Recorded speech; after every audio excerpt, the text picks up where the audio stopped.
네, 하나님의 말씀 잠언 23장 1절 봅니다. 잠언 23장 1절.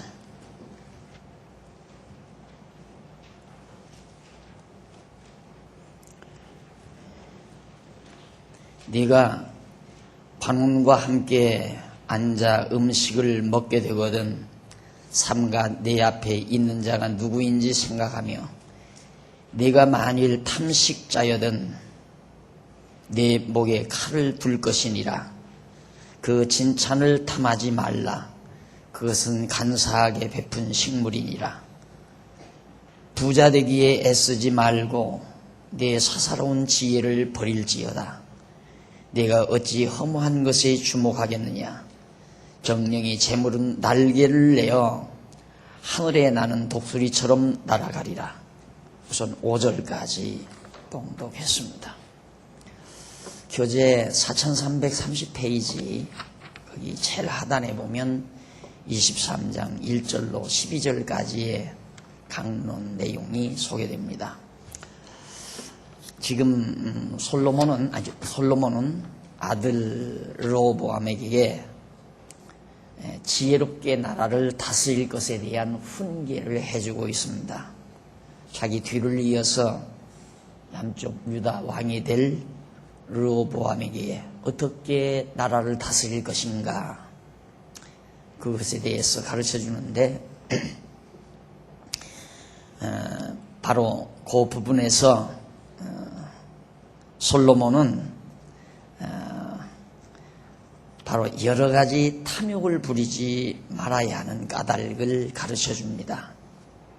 권력자가 가장 버리기가 힘든 것이 뭐냐면 탐욕입니다. 힘 있는 자가. 우리가 북쪽 이스라엘 왕의 역사를 압니다. 북쪽 이스라엘 아합이라는 왕이 자기 왕궁 뜰 앞에 있는 포도원 하나를 가지고 싶어서 결국 자기 왕후인 이세벨의 조종을 받아 바로 그 포도원 주인을 죽이고 그 포도원을 빼앗는 무서운 범과를 권력자인 아합 왕이 저지르게 되죠. 지금도 우리는 많이 보게 됩니다만은 힘을 가지면 우선 돈부터 끌어모으는 것이 인간들의 보편적인 생각입니다. 그래서 정치하는 사람들도 청빈하게 하겠다고 하다가도 막상 권력을 잡고 오면 정말 부정축제를 해서 다 쇠고랑을 차고 감옥에 가는 것을 우리는 자주 보게 됩니다. 솔로몬이 자기 뒤를 이어 권력을 잡을 왕의 자리에 앉을 르호보암에게 나라를 다스리려면 우선 욕심부터 버려라 하는 교훈은 정말 진주알 같은 아름다운 지혜의 말씀이라고 그렇게 생각을 합니다. 그래서 지난 시간 바로 23장 1절로 12절 내용을 좀 말씀을 드리다가 시간이 돼서 마무리했습니다만은 지금 솔로몬은 그 말입니다.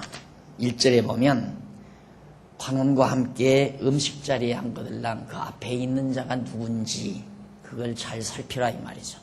그러니까 누구하고 지금 식사를 하는지를, 밥을 먹는지를 살펴라. 그리고 네가 너무 음식에 욕심을 내다가 보면 독약을 먹는 거나 같다 이거죠. 뇌물을 먹게 된다는 얘기입니다. 그 진찬, 정말 진수성찬을 네가 탐해서는 안 된다. 사람들이 보통 살아가다 보면 그러죠. 조금 돈을 모으기 전까지는 다 전략을 하죠. 값싼 음식을 먹고 어떻게든지 돈을 덜 쓰려고 하고, 그러다가 돈을 조금 모으게 되면 그 다음 먹는 것부터 신경을 쓰고 입는 걸 신경을 쓰게 됩니다. 그래서 값비싼 걸 먹게 되고 진수성찬을 먹는 것이 마치 대단한 어떤 인생의 삶의 보람인 양 그렇게 생각하는 경향들이 있는데 솔로몬은 아들에게 절대 그러지 말라는 거죠. 왜냐하면 그 진수성찬은 바로 간사한 자, 그 진수성찬이라고 하는 것은 간사하게 베푼 식물이다.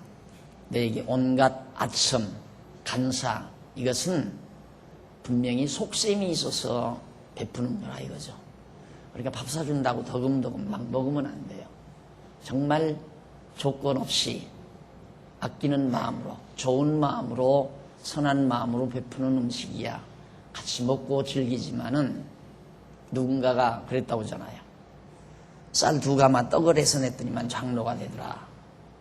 그 말을 들은 지가 얼마 안 됩니다만은 그런 어떤 속셈이 있어서 뭔가 어떤 의도를 가지고 베푸는 진찬 음식, 이것은 참 위험한 겁니다. 그리고 교회도 마찬가지예요. 제가 절대 진리 사랑하고 교회 사랑하는 마음 없이 연보하지 말라는 말도 바로 그런 데 연용한 말입니다. 진리도 사랑하지도 않고 교회도 사랑하지도 않으면서, 별로 사랑하지도 않으면서 마치 교회 직분이 무슨 벼슬인 양 교회 직분을 얻기 위해서, 그래서 제가 염려한 게 그거 아닙니까? 연보 공개하면서부터 할 때 걱정하는 것이, 이거 연보 공개한다는데 내게 다 들통이 나버리면 날 사람들이 찍어주겠나? 성도들이 나에게 표를 주겠나? 이거 조심해야 되겠다. 돈 몇 푼 더 내야 되겠다. 제발 그러지 말라고 제가 사정을 했습니다. 왜? 그게 무서운 독초니까요. 교회를 망가뜨리는 무서운 암균이에요. 진짜 연보는 순수해야 됩니다. 그리고 베푸는 것은 절대 사랑 이외에 다른 것이 가미되면 안 됩니다. 연보도 교회를 사랑하고 진리를 사랑하고 어린 영혼들을 사랑하는 그 사랑하는 마음 이외에 다른 의도가 있으면 그것이 교회를 병들게 만드는 무서운 암균이라는 사실을 꼭 기억해달라는 말을 누누이 제가 전해드렸습니다. 여기 지금 솔로몬이 아들에게 음식, 밥 한 끼니, 밥을 먹는 것, 음식을 먹는 것까지라도 조심을 시키는 것, 이것은 매우 지혜로운 교훈이라고 생각을 합니다. 그래서 그런 어떤 간사하게 베푼 식물이니까 너 그런 진수성찬 탐하지 말아라. 그러면서 4절에서 부자 되기에 애쓰지 말고 내 사사로운 지혜를 버릴지어다. 사람이 보통 미련하면 일편단심 부자 되기 위해서 살죠. 그냥 돈만 모으기 위해서 사는 인생, 마치 돈 모으기 위해서 세상 태어난 것처럼 그렇게 살면 안 된다. 네가 왕이 되는 것도 이 다음 나라를 다스리는 아버지, 자기 뒤를 이어서 왕이 되는 것도 재물을 쌓기 위해서 너 왕 되는 거 아니다 이거죠. 그러니까 부자 되려고 노력하다 보면 잔꾀가 생겨요. 그 잔꾀를 자기지혜라고 합니다. 자기지혜는 잔꾀고 하나님께로부터 주어진 지혜, 솔로몬에게 하나님이 지혜를 주듯이 하나님께서 주신 지혜는 그게 참지혜예요. 잔재주가 아니에요. 그래서 어떻게 보면 우직스럽고 바보스러운 것 같고 굉장히 바보스러운 것 같지만 그것이 하나님 앞에 지혜로운 것이 되는 것, 그런 게 쉽지를 않은 거죠. 인간들의 잔꾀가 쉽게 잘 먹히어 들어갈 것 같지만은 궁극적으로는 하나님의 정하신 뜻이 세워지는 거 아닙니까? 그러니까 여로보암이 얼마나 잔꾀를 썼습니까?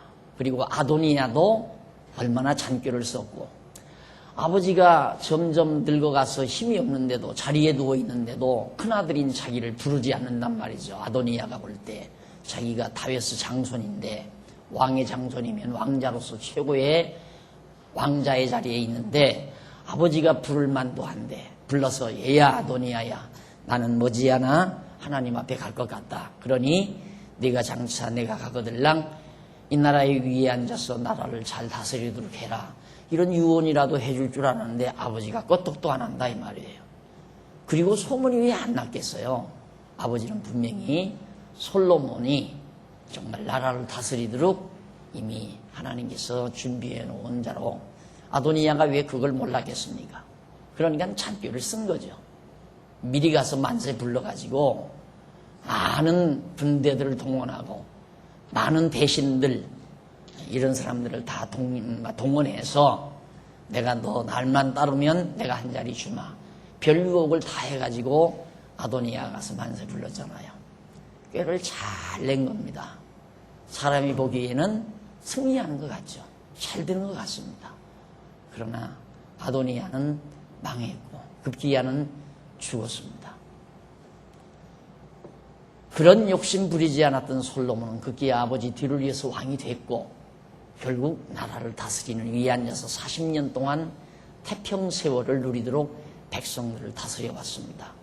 이것이 우직스럽게 하나님을 의지하는 참 지혜에서 온 행위라는 것을 우리는 누구보다도 잘 알고 있으리라고 생각합니다. 그래서 절대 부자 되기에 애쓰지 말고 네 사사로운 지혜, 개인적인 인간의 지혜, 잔꾀를 말하는 거예요. 우리말로 지혜를 버리라. 네가 어찌 허무한 것에 주목하겠느냐. 여러분 바둑 두는 지혜 있죠.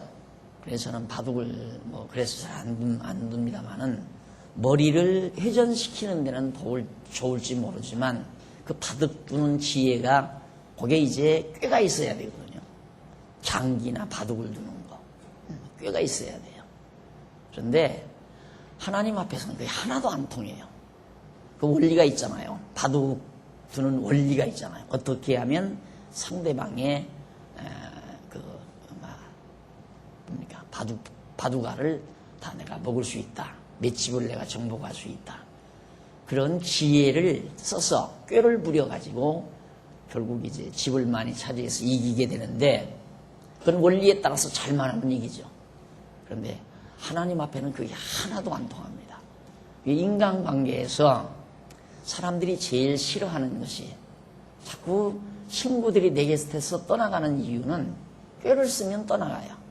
꾀를 써서 친구를 이용해 먹거나 친구를 통해서 자기가 유익을 얻거나 아주 잔꾀를 부리게 되면 그 사람 점점 멀어져 가는 거죠.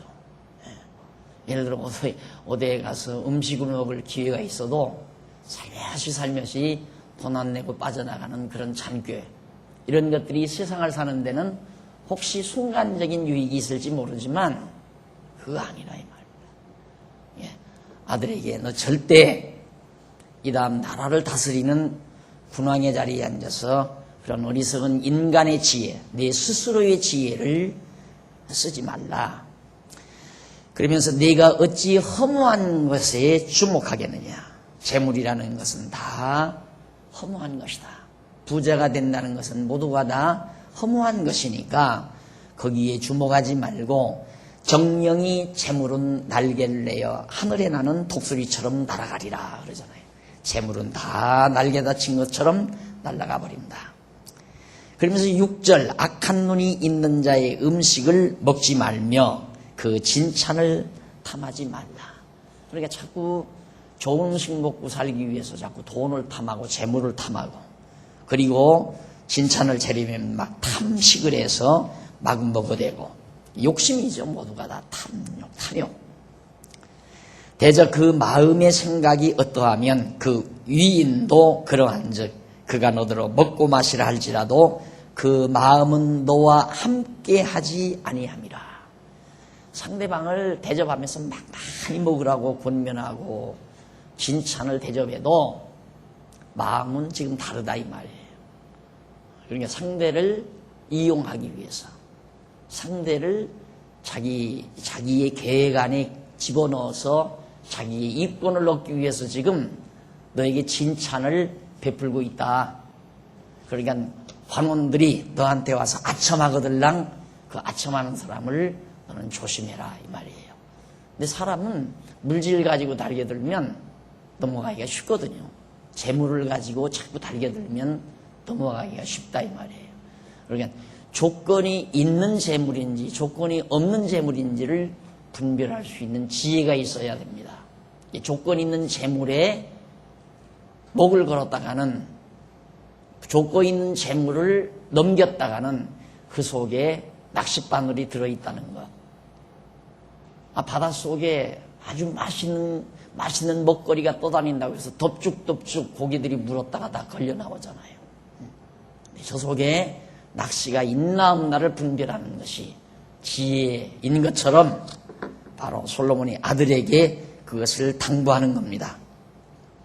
그러면서 악한 눈이 있는 자의 음식을 먹지 말며 그 진천을 탐하지 말지어다. 대저 그 마음의 생각이 어떠하면 그 위인도 그러한즉 그가 너더러 먹고 마시라 할지라도 마음은 너와 함께하지 않고 있다. 너를 지금 어떻게든지 이용하려고 하고 있다. 8절 네가 조금 먹는 것도 토하겠고 네 아름다운 말도 헛된 대로 돌아가리라. 그런 사람의 음식은 내가 조금을 먹어서도 언젠가는 토해내야 되고 그리고 내 아름다운 말도 헛된 대로 돌아가리라. 지난 국회 국회의원들 이 잠언을 배웠으면 감옥에 안 갔을 텐데 막 추풍 낙엽처럼 다 떨어졌잖아요. 먹고 다 개내느라고. 부정한 것 먹는 것은 바보나 먹는 겁니다. 부정한 재물을 탐하는 건 바보, 지혜롭지 못한 자가 부정한 재물을 탐하는 거다. 미련한 자의 귀에 9절 미련한 자의 귀에 말하지 말지니 이는 그가 네 지혜로운 말을 업신여길 것이니라. 지혜는 지혜자만이 지혜의 말은 지혜자만이 알아듣게 되죠. 그러니까 아무나 한테 너 말하지 말라. 말해봤댔자 업신여김 당할 뿐이다. 말을 해서 알아들을 수 있는 자에게 말을 해야지 말을 해도 못 알아들으면 말을 안 해버리잖아요. 내가 볼 때 여러분들이 전도를 우리 교인들이 전도를 거의 안 하다시피 하잖아요. 전도를. 이유는 뭡니까? 못 알아들으니까. 말을 해봤댔자 못 알아들으니까. 그리고 또 이렇게 공부를 해도 한마디 하면 10마디를 소화해서 들어야 되거든요. 근데 한마디 해줄 뿐만 아니라 10마디를 해주었는데도 못 알아듣고 계속 이유를 달고 그냥 트집을 잡고 난리를 치는 건 미련해서 그럴 때는 말 다 물어버리잖아요. 입 딱 다 물어버리잖아요. 욕을 하든 헌담을 하든 비난을 하든 우리가 얼른 생각하면 막 변명하면 다 해결될 거겠죠. 예를 들어서 누가 어리석어가지고 계속 나를 욕하고 비난하고 헐뜯고 그런다 이거예요. 그럼 그걸 나는 얼마나 좋아요? 공개 속에서 나는 이렇고 이렇습니다. 안 그랬습니다. 이렇습니다 하고 얼마든지 말할 수 있죠. 그럴 필요 없다는 얘기죠. 못 알아들으니까 10마디를 했는데도 한마디도 못 알아듣고 이해를 못해서 남을 험담하고 비난하고 욕하고 이런 것들은 다 어리석음 소치고 그 어리석음은 주소가 어디냐면 탐욕이에요. 욕심, 자기 욕심. 욕심이 주소가 자기 주소라면 탐욕이. 그래서 거기서 어리석음이 발생하는 겁니다. 반드시 그러한 욕심에 빠져들지 말고 절대 너더러 먹고 마시라 할지라도 그 마음은 너와 함께 있지 아니하니까 절대 먹지 말고 만약에 조금을 먹어서도 언젠가는 토해내야 되고 네 아름다운 말도 헛된 대로 다 돌아가니까 그런 미련한 자에게는 말을 하지 말아라. 이는 그가 네 지혜로운 말을 업신여기기 때문이다 이 말이죠. 자, 그러면서 이제 10장 넘어갑니다. 10절. 10절에 보면 거기 보면 옛 지계석을 옮기지 말며 의로운 자식의 밭을 침범하지 말지어다. 지난번에 말씀드렸죠. 지계석. 이것도 욕심이라고 그랬어요. 지계석을 옮기는 것도 땅 경계를 옮기는 것도 탐욕이다. 옮기지 말라. 옮긴다고 해서 자기 것 되는 거 아니에요. 똑같은 얘기. 도둑질을 해서 싸놨다. 그런다고 해서 자기 것 될 것 같으면 다 도둑질을 해야죠.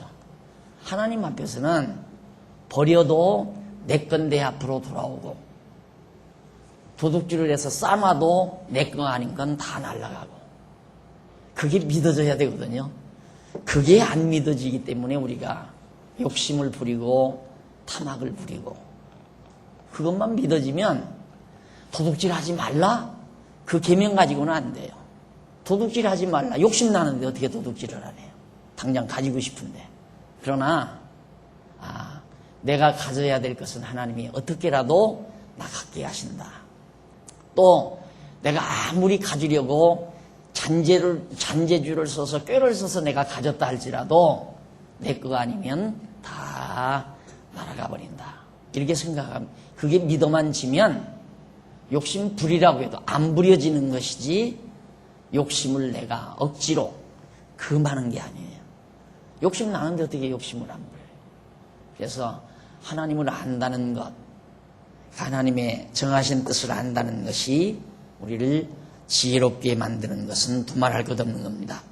그러면서 대저 그들의 구속자는 강하시니 너를 대저가사 그 원을 펴시리라. 대저 그들의 구속자, 그러니까 밭을 지게석을 옮기는 자들, 전쟁을 해서 땅을 뺏는 자들이거든요. 국토를 빼앗아가는 자들, 그런 자들은 굉장히 강하다 이 말이에요. 그래서 너를 대적하여 그 원을 편다. 자, 그 내용이 31페이지에 보시면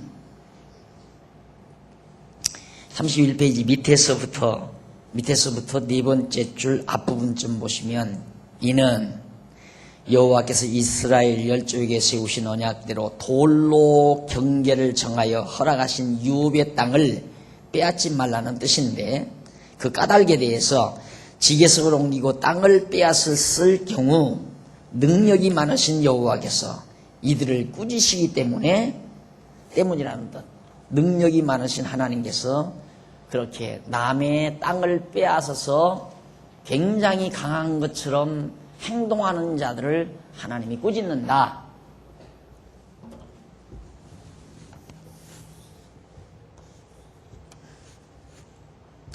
유다 땅, 예루살렘을 비롯해서 유다 땅 조금 가지고 있죠.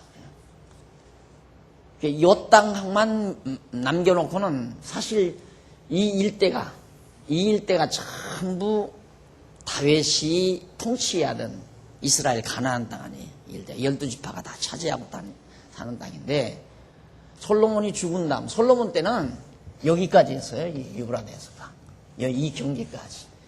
이 경계까지 해서 애국강 이 무렵까지 전부이다.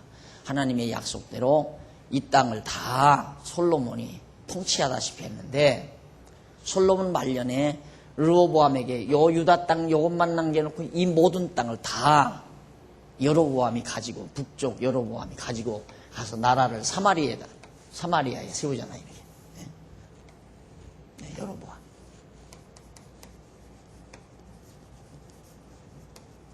이건 르호보암. 이건 솔로몬의 아들이죠.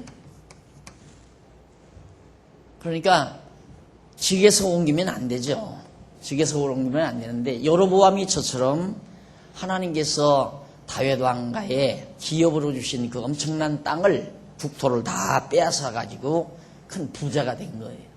굉장히 힘이 있죠. 그런데 그들을 하나님이 다 쳐버리겠다. 그러니까 너 절대 너는 지게석을 옮기려고 생각하지 말라. 그런 얘기입니다.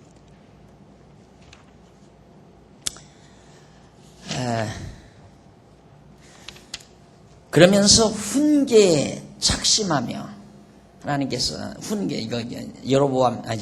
솔로몬이 자기 아들에게 훈계하는 일에 마음을 두라 이 말이죠. 착심하며 지식의 말씀에 귀를 기울이라고 그러면서 말씀했는데 이는 자기의 훈계와 지식의 말씀을 마음을 다해 들으라는 뜻이죠. 너 르호보암아, 내가 너한테 지금 이르는 이 모든 말을 마음속에 깊이 간직해라. 이것이 바로 12절까지 솔로몬이 아들에게 한 말입니다. 그 다음 이제 23장 13절로부터 26절에 보면 여호와 경외하는 지혜로 부모를 즐겁게 하라고 가르칩니다. 여호와를 경외하는 지혜로 부모를 즐겁게 하라. 자, 이런 말들이 그냥 전후 문맥이나 또 역사적 배경이나 이런 걸 모르게 되면 공자의 효사상하고 그냥 맞아떨어져요. 봐라, 성경에서도 부모를 즐겁게 하라고 하지 않았느냐. 이렇게 단순하게 이해해버리는 거거든요. 예, 그런데 전제가 있어요. 여호와를 경외하는 지혜로서 부모를 즐겁게 하라. 전제가 있어요. 여호와를 경외하는 지혜로 부모를 즐겁게 하라. 당연하잖아요. 르호보암이 만약에 여호와를 경외하지 않고 땅 욕심이나 가지고 재물 욕심이나 가지고 이 어리석은 관원들에게 다 쏘가가지고 이들에게 유혹당한다면 참으로 부모를 즐겁게 하는 게 아니죠. 솔로몬 아버지 부모를 즐겁게 하는 게 아니라 부모가 얼마나 슬프고 괴로운 일이겠는가, 이제 그 얘기입니다. 그러니까 르호보암에게 너는 내 교훈을 잘 듣고 이제는 여호와 경외해라. 요점은 그거예요. 다. 그래서 왜? 그게 지혜롭게 나라를 다스리는 일이다. 네가 여호와를 잘 경외하고 사는 것이 백성을 지혜롭게 잘 다스리는 일이다, 이거예요. 자, 13절 아이를 훈계하지 아니치 말라. 그러니까 훈계하라 그 말이죠. 아이는 자녀들을 말하는 거예요. 훈계하지 아니치 말라. 채찍으로 그를 때릴지라도 죽지 아니하리라. 말 안 들으면 때려서라도 가르치라 이 말이에요. 그건 이제 르호보암에게 하는 말이에요. 솔로몬이. 그러니까 내가 너에게 잘 가르치듯이 너도 네 아이에게, 네가 낳아서 기를 아이들에게 잘 가르쳐라. 어제 신학연구원하고 성도대학하고 졸업식에 갑자기 날들어 또 강의를 하라고 해서 잠언 1장 읽고 말씀을 드렸는데, 이 기독교 교육 방법이 이거 아니에요. 기독교 교육 방법의 가장 핵심적인 방법이 뭐냐면 부모가 자식을 가르치고 그 부모가 또 그 자식을 가르치고, 이게 이제 구약시대의 유대인들의 교육 방법이에요. 그러니까 유대인들의 교육 방법은 물론 랍비가 있어요. 유대인 가운데 가르치는 뭐 선지자도 있고 왕도 있고 또 제사장도 있지만은 실제적으로 풀뿌리 교육은 가정제도를 통해서 가르쳐요. 할아버지가 아버지에게, 아버지가 자식에게, 또 그 자식이 그 다음 자식이, 이게 이제 풀뿌리 교육의 구체적인 방법이에요. 그런데 우리 신약 교회를 사도 바울이 가정으로 비유하죠. 이 가정으로. 이 교회가 뭐냐? 가정으로 비유를 해요. 그럼 가정에서 하는 일이 뭐냐면 가르치는 일이거든요. 그래서 제가 우리 장안중앙교회도 바로 성숙된 성도는 부모 입장이고 부모들 입장이고, 미성숙된 성도는 어린아이들 입장이고, 그러니까 성숙된 성도들이 아직 성숙하지 못한 성도들을 가르치며 사는 것이 교회예요. 가르치기 위해서 실제로 교회 학교에서 교사로 일하는 사람도 있는가 하면 그들을 교육을 하는데 필요한 자금을 대기 위해서 연보로 봉사하는 자들도 있고, 성숙한 자들은. 그러나 아직 성숙되지 못한 자들은 도움을 받죠. 부모의 도움을 받아서 가르침을 받고 점점 자라나가는 것처럼 교회도 꼭 그래야 된다 이거예요. 그래서 항상 내가 우리 장안중앙교회 성도님들에게 꼭 바라고 싶은 건 의식을 바꾸셔야 돼요. 지난날의 교회에서 신앙생활하던 그런 모든 의식을 깔끔히 없애버려야 돼요. 어떻게든지 막 충성하고 봉사하고 막 이렇게 해서 인정받고, 그렇게 해서 교회에서 벼슬처럼 무슨 직분을 받고 그런 걸 이용하잖아요. 교회들이 장로 한 분 세우는데 5천만 원, 때로는 1억, 권사 한 분 세우는데 500만 원, 1000만 원, 이런 식으로 해서 벼슬 팔듯이 성직 매매를 한단 말입니다. 근데 그렇게 지금 만연이 돼 있어요. 그런데 그런 의식을 그대로 가지고 있다면 우리 교회 신앙생활 하는데 피곤해요. 그러면 안 돼요. 그러면 안 되고 정말로 내 마음속에 진리를 사랑하고 교회를 사랑하고 어린 영혼들을 사랑하는 마음이 있으면 정말로 어른의 입장이 있는 거예요. 그 어른은 뭐예요? 어린 자녀들을 위해서 살잖아요. 어른이 되면 자녀들을 낳은 다음부터는 이제 온전히 삶이 자녀들을 위한, 자녀들을 먹이고 입히고 가르치고 키우는데 온갖 정력을 다 기울이잖아요.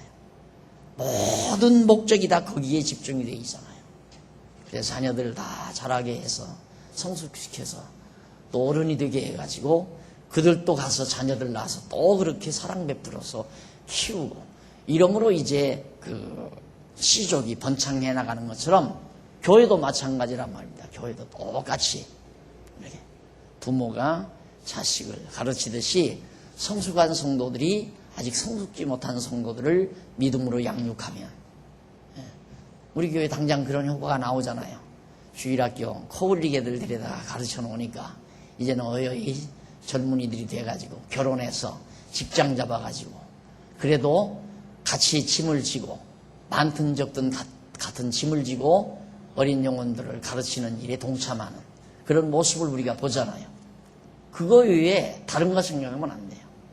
그러니까 힘도 없으면서 자꾸 힘도 없으면서 자기가 장로 일을 감당치 못하고 권사 일을 감당치 못하고 집사 일을 감당치도 못하면서 그 자리에 있다는 건 참 괴로운 일이죠. 뭐로 그 자리에 있어요?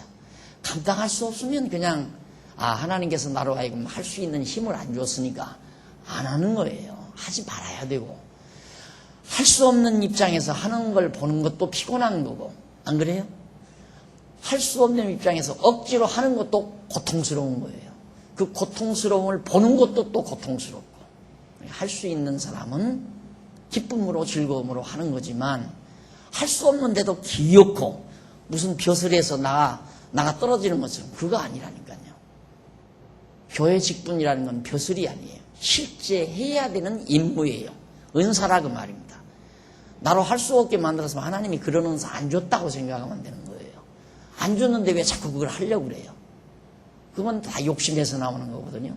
안 하면 편하고 즐거운 걸 하려니까 억지로 하려니까 속상하고 그리고 짜증나고 그래서 난 교회 일하면서 짜증 부리는 사람들 이해 못한다고 그러잖아요. 왜 짜증 부려요? 짜증 부릴 테면 하지를 말아야죠. 교회 일하면서 짜증 부리면 안 돼요. 그건 벌써 욕심이 개재된 거예요. 교회 일을 하면서 누가 억지로 하랬나요? 공연히 하기 힘드니까 짜증스러운 거거든요. 하려는데 못하니까 짜증스럽기도 하고. 이게 짜증은 그러니까 하려고 하는 건 욕심이에요. 하나님이 할 수 있는 여건을 안 주는데 귀엽고 하려고 하는 건 욕심이죠. 여건 안 주면 안 하면 되잖아요. 여건 주면 즐거움으로 하면 되는 거고. 그 여건 하나님이 주셨는데 못하면 그것도 괴로운 일이죠. 할 수 있는데 못하는 건 정말 괴로운 일이에요. 진짜 성숙한 자라면. 그러니까 할 수 있으면 기쁨으로 하고 할 수 없는 것은 그걸 자꾸 괴롭게 하지 못하는 걸 괴롭게 생각하면 안 돼요. 하나님께서 여건 안 줘서 못하는 걸 그걸 자꾸 괴롭게 생각하는 건 그건 욕심이란 말입니다. 하나님이 어른이 아셔서 예비하신 선한 일, 우리들이 행할 수 있는 선한 일 다 예비해 놓고 때에 따라 적당하게 할 수 있게 다 해가시는데 하나님께서 여건 안 주면 편안하게 기쁨으로 내 위치에서 할 수 있는데 까지 그냥 하면 되는 건데 할 수 없는 힘도 없으면서 억지로 감당하려면 욕심이 바탕이 되니까 거기에서 불만도 나오고 짜증도 나오고 속도 상하고 그래서 교회를 시끄럽게도 하고 뭘 그렇게 말이 많아요. 안 그래요? 다 지금 내가 맡은 일, 할 수 있는 일을 알아서 작자 우리 얼마나 자리매김 잘 해드려요. 당신은 요일입니다 하고 딱. 근데 요일입니다 맡겼으면 그 일 성실히 해나가면 돼요. 그리고 서로 협력해서 우리 일이라는 게 이게 이제 하나의 팀워크이지 개개인의 일이 아니거든요. 팀워크라는 건 서로 연결이 되어 있단 말입니다. 그러니까 서로 협력해서 자기 일을 성실하게 하면 되는 건데 남의 일 자꾸 넘실거리거나 딴 생각을 자꾸 하면 자꾸만 시끄러워지는 거죠. 남의 일 간섭해도 시끄러워지는 거고 그래서 이런 것들이 모두가 다 욕심에서 나오는 것들이다. 그래서 어디까지나 정말 우리들이 하나님 경외하기를 잘 가르쳐가기 위해서 우리 교회가 각각 받은 방사 따라서 어른 노릇하며 살잖아요. 항존직이라는 게 어른 아닙니까? 이제 항존직을 직임을 받았다는 건 전부 이 교회의 어른이 된 거예요. 그래서 항존직은 희생밖에는 없어요. 자꾸 자기를 희생, 그 사랑, 희생에 반드시 사랑이 동반돼야죠. 희생에 사랑이 동반되지 않은 것은 이용당하는 거고요. 희생에 사랑이 동반이 되는 것은 이용당하는 게 아니라 자기를 펼치는 거예요. 전혀 달라요. 똑같은 희생이라도 사랑이 없으면 이용당하는 거예요. 교회도 사랑하지 않으면서 자꾸 희생만 자꾸 한다. 그건 이용당하는 거죠. 교회를 사랑하고 진리를 사랑하고 어린 영혼들을 사랑하면서 희생하는 건 사랑의 행위이기 때문에 그것이 자기 자신을 펼치는 아름다운 삶이 되는 거죠. 그만큼 차이가 있는 겁니다. 그래서 정말 채찍으로라도 때려서 가르쳐야 된다. 죽지 않는다. 14절. 그를 채찍으로 때리면 그 영혼을 음부에서 구원하리라. 하나님 경외하지 않고 곁길로 가면 때려서라도 하나님 경외하는 길로 인도해 가라고 말해요. 그게 사랑이에요. 사랑하기 때문에 때리는 것이 미워서 때리는 때림하고 여기서 채찍이란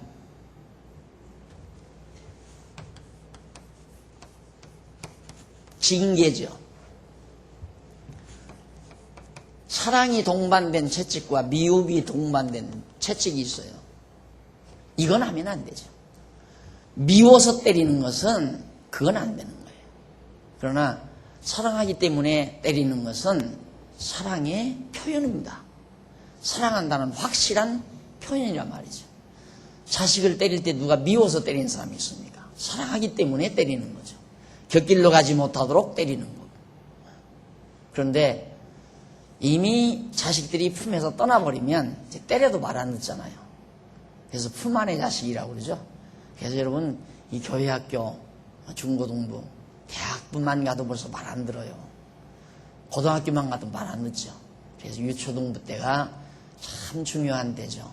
그래서 정말 미련한 부모들이 우리 예수를 믿는 미련한 부모들이 유초등부 때 뭐 중고등부 때 애야 오늘 교회 가지 말고 학원 가거라. 너 좋은 대학 가야 된다.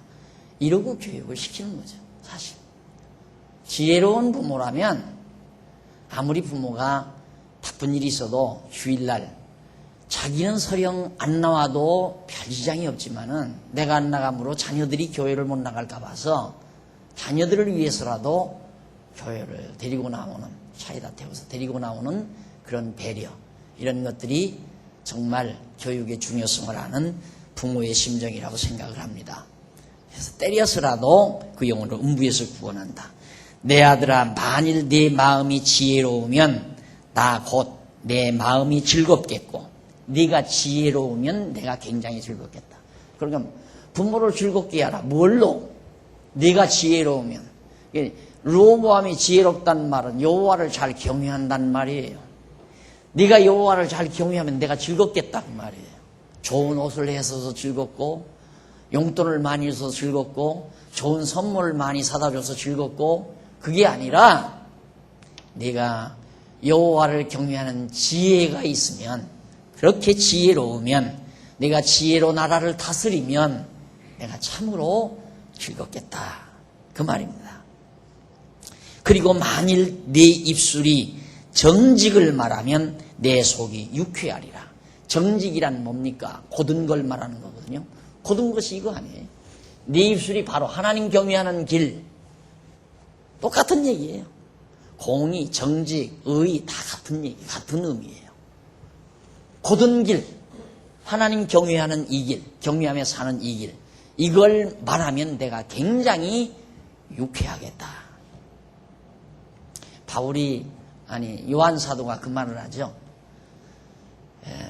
요한 사도가 두 번째 편지입니까? 이 요한 2서에서 형제들에게 너희가 진리 안에서 산다는 말을 듣는 것보다 더 즐거운 일이 없다라는 말을 사도 요한이 합니다.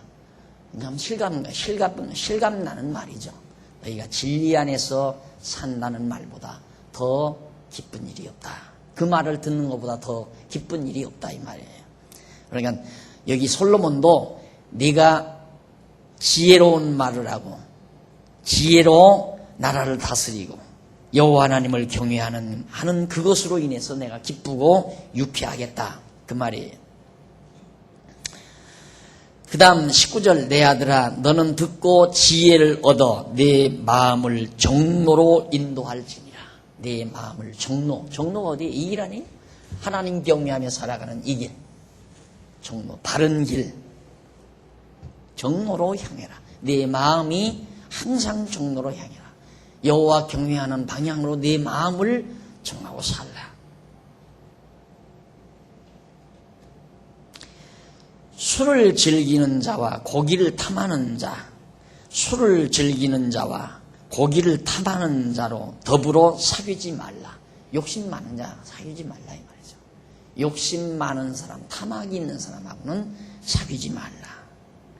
술 취하고 탐식하는 자는 가난하여질 것이요 잠자기를 즐겨하는 자는 헤어진 옷을 입을 것이니라. 21절에 나오는 말씀이죠. 여기 한번 정리해 보십시다. 21절 34페이지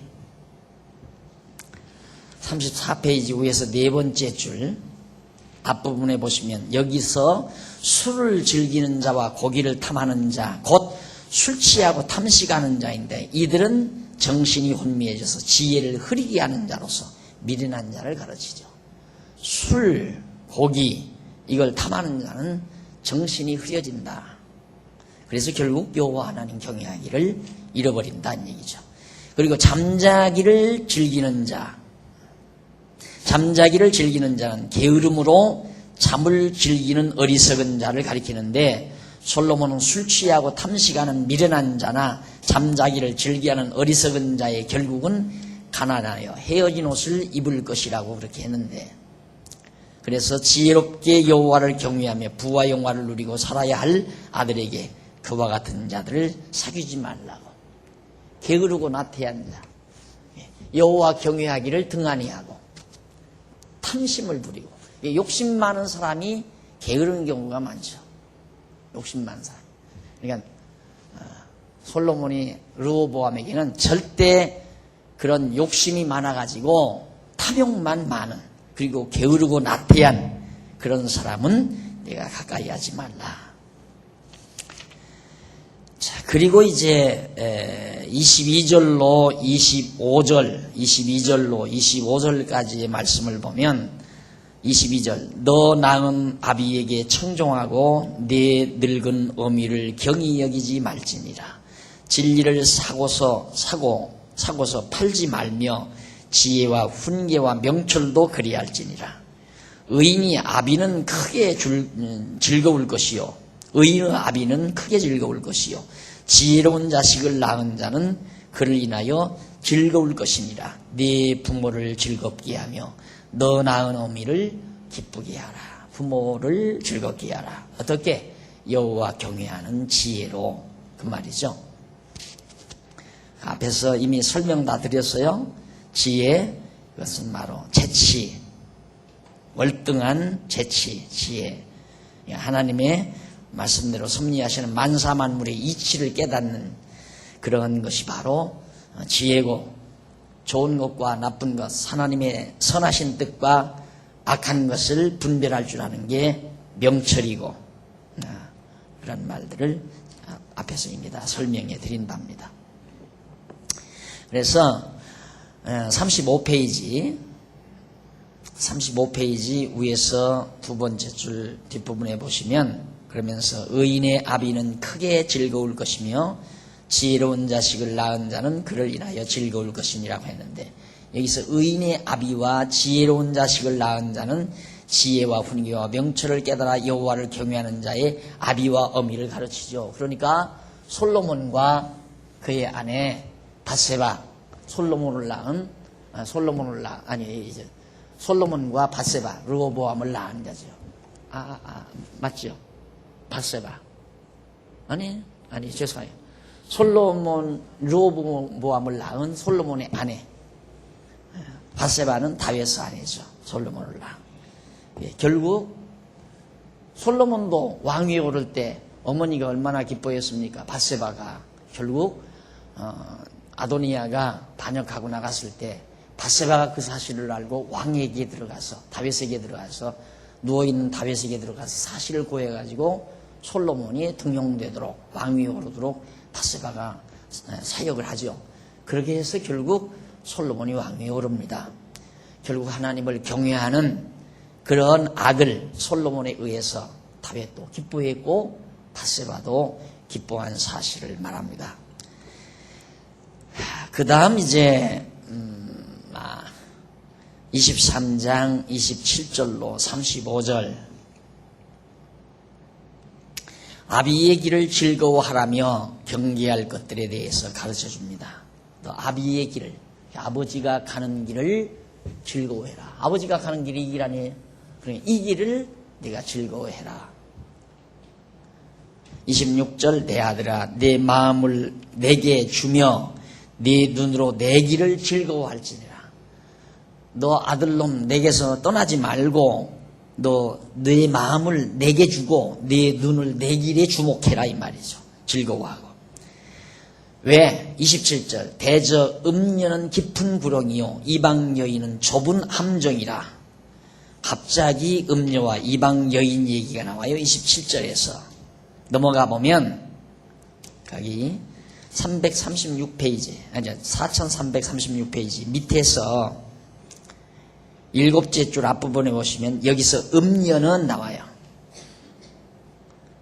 36페이지 밑에서 7째 줄 앞부분 여기서 음녀는 히브리 원문으로 조나라고 그래요. 조나라고 하는데 이는 간음하다 또는 우상을 섬기다라는 뜻입니다. 우상 섬기다. 이방 여인은 나크리아라고 하는데 이는 낯선 자 또는 이방인을 말하는 거고 그러므로 음녀나 이방 여인은 장차 다윗 왕가를 이탈하여 금송아지를 만들어 백성으로 섬기게 할 여로보암을 비유한 거죠. 음녀, 이방 여인, 음녀, 이방 여인은 북쪽 여로보암을 비유로 삼아서 말씀한 거다. 열왕기상 12장 25절 33절까지 나오는 겁니다. 그리고 거기 괴사한 자는 보그딤이라고 하는데 이는 약탈하는 자, 범죄하는 자, 속이는 자라는 뜻인데 결국 아들이 다윗 왕가를 이탈할 여로보암의 길을 따르지 말고 아비의 길을 즐거워하여 따라야 하는 까닭은 여로보암이 금송아지를 섬기게 할 뿐만 아니라 그로 인하여 여호와께 범죄하는 자가 많아지게 하기 때문에 너는 아버지 길을, 아비의 길을 가라. 그러니까 이 음녀 같은 이방 여인과 같은 여로보암을 따르지 말라. 그리고 마음을 일로로 향하지 말고 너는 아비의 길에 주목하고 아비의 길을 즐거워해라. 그 다음 29절로 31절에 보면 솔로몬이 아들에게 술을 경계해요. 그 술을 경계하면서 그 까닭에 대해서 가르쳐 주는데 재앙이 네게 있으며 근심이 네게 있느냐 분쟁이 네게 있느냐 원망이 네게 있느냐 까닭 없는 창상이 네게 있느냐 붉은 눈이 네게 있느냐고 하면서 술에 잠긴 자에게 있고 혼합한 술을 구하러 다니는 자에게 있다고 그렇게 말합니다. 그러니까 바로 재앙, 분쟁, 원망, 그리고 창상, 질병이죠. 그리고 붉은 눈은 술에 취한 눈입니다. 그리고 탐악이 가득한 눈, 눈이 붓다고 하는 건 눈에 붉은 혈기가 돈다는 건 탐악이 있는 자를 말합니다. 그리고 술에 잠긴 자에게 혼합한 술을 구하러 다니는 자. 요즘 그걸 뭐 폭탄주라고 한다고 그래요. 막 술을 섞어서 마시는 거. 그러니까 보통 술로는 취하지 않을 정도로 도끼가 있는 사람. 보통 사람들이 그래요. 술 잘 먹으면 참 좋은 줄 안다. 그걸 대장부처럼 생각하고. 그래서 그 술 먹는 사람들을 보면 많이 먹을수록 아주 그냥 탁 어깨가 올라가더라고요. 너들 해볼 테면 해봐라 하고 막 받아먹는 거예요. 그게 이제 대장부처럼 아주 힘이 있는 것처럼 그렇게 과시하고. 근데 보니까 그런 사람들 보니까 다 이렇게 떨더라고요. 결국은 술독에 빠져버리고. 어리석은 짓이죠. 참 미련하고 어리석은 짓. 이 술에 잠긴 자는, 술에 만취된 자를 말하는데, 이는 장차 지혜가 없어 다윗왕가를 이탈하여 왕의 영화를 누리기 위해 백성으로 금송아지를 섬기게 할 여로보암의 사악한 태도, 이 여로보암의 사악한 태도를 술 취한 자의 비유를 해요. 아주 그냥 완전히 탐하게 취해버린 어리석은.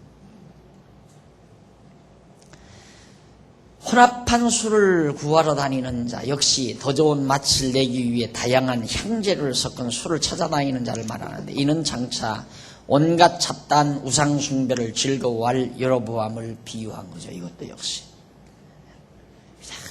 잡다한 신들을, 우상을 만들어서 그런 걸 섬기게 만드는, 북쪽 이스라엘 역사 우리 공부했지만은, 물론 남쪽 유다도 나중에 자꾸 그런 범죄를 해요. 온갖 잡다한 신들을 다 섬깁니다. 혼합한 술을 마시듯이. 그 다음 솔로몬은 장차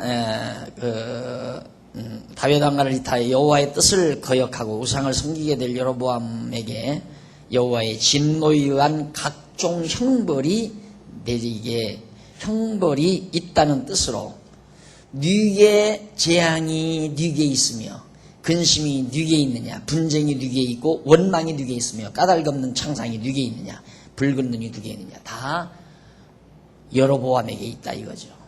그런 자에게 재앙도 근심도 분쟁도 원망도 다 그들에게 있다, 그 얘기입니다. 그 다음 32절로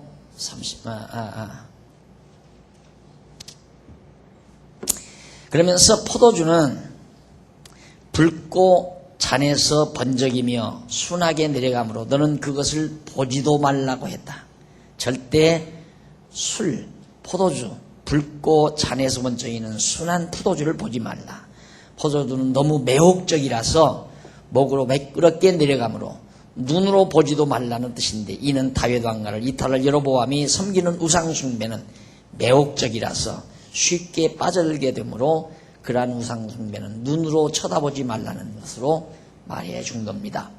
그러니까 이 기독교가 왜 사실은 어려우냐면, 눈으로 보이지 않는 하나님을 섬기라고 하니까 어려운 거죠. 눈으로 보이지 아니하는 하나님을 인정하게 하려면 그만큼 하나님의 말씀을 잘 깨닫고 확실하게 확신이 와야 믿는데, 우상 종교는 아주 간단해요. 그냥 만들어 놓고 거기다 절하면 된다, 여기다 정성 들이면 된다. 그러니까 그냥 소원 있으면 돈 몇 푼 가지고 가서 시주교에다가 넣고 절 몇 번 하고 나오면 되잖아요. 마음의 위안을 받는단 말입니다. 왜? 눈으로 보이니까, 우상이. 그래서 쉬운 거죠. 아주 매혹적이에요. 그러니까 힘들고 지친 사람들에게는 이 종교, 우상 종교가 아주 매혹적입니다. 가서 마음 가라앉히기 좋고요. 딱 가서 우상 앞에 가서 딱 있으면 어쩐지 저 우상이 자기의 모든 문제를 다 해결해 줄 것 같은, 눈으로 실제로 보이니까 매우 위험한 것이 바로 여로보암이 장차 섬길 우상 숭배에 대한 것임을 의중에 두고. 왜 그러냐면, 우상 숭배자들은요, 과거의 그 우상 숭배자들은 우상을 딱 세워놓고 그 앞에서 모든 사람들을 흥분시키기 위해서 술을 먹습니다. 술을 취하게 하고, 그다음 거기에서 이제 춤을 추는 전문가들은 완전히 전나가 돼가지고 전나체로 남녀가 혼성춤을 추어요. 그렇게 해서 막 거기 모인 군중들을 흥분시키고, 마치 요즘 가수들이 막 나와서 그냥 막 다 구멍난 옷들 입고 몸 일부분 드러내고 막 난리를 쳐서 젊은이들을 흥분시키듯이 또 부흥회 때 막 고함을 치고 북장구를 울리고 나팔을 불어서 막 다 흥분시키듯이 똑같은 원리예요. 그런 것들이 사람들에게 굉장히 매혹적이란 말입니다. 절대 그러지 말라 하는 얘기. 눈으로 쳐다보지도 말라 그 말이에요. 32절로 35절까지 거기는 포도주로 인한 여파와 그 결과에 대해서 가르쳐 줍니다. 포도주가 어떤 여파를 가져오고 그 결과가 어떻게 이루어지는가 다음 시간 우리 듣기로 하고 오늘 강의 여기서 마무리하십시다. 기도하십시다. 살아계신 하나님 아버지, 오늘 밤도 저희를 부르셔서 솔로몬이 사랑하는 아들 르호보암에게 백성들을 다스리는 지혜에 대해서 가르쳐주는 말씀을 저희들이 잘 듣고 깨달았습니다. 하나님 아버지, 여호와 경외하는 지혜가 얼마나 소중한 것인가를 다시 한번 재확인했사오니 어리석은 자 되지 말고 지혜로운 자로서 세상을 당당하게 이기며 살아가는 슬기로운 종들이 되도록 인도해 주시옵소서.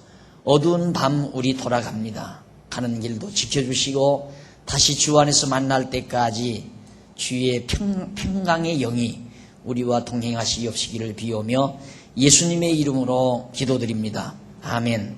하늘에 계신 우리 아버지, 이름이 거룩히 여김을 받으시오며